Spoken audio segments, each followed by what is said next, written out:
ولو مالك بيجت روجك ما قال سرك حقي الأرداد هربت وجيبات إنسانية تخون مش وظالم السروي دنيانا لو مالك بود وزي سلطاني زبهاته تبو ما أباك الباشندي ولاته تبو ما أباك الباشندي دني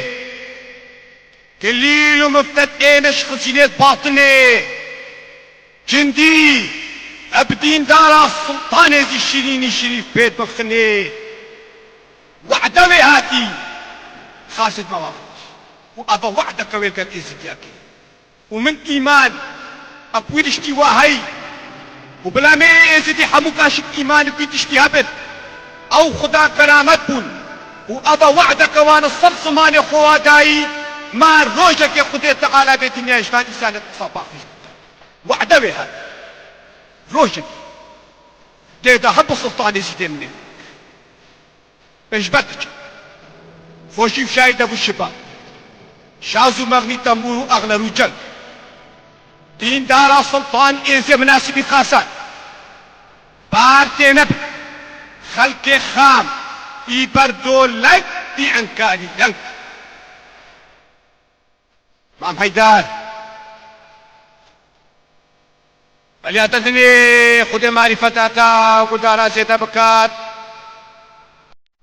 وتذكرات تي ايتش ديوانا خديها تذكرة عمرة وبلاجن دي السلطان ايزي رابنا سربيها كساني شيلي حقير بشتيها شيلي حقير بشتيها بيش براستي ساقبل ياك السابق او هندي شيري تيت دي بيقالي دفاعش حق خوكي كساني شيري حقيل بشتيا اوي اب حلالي ناشي خوش بيدي خلبي انا بود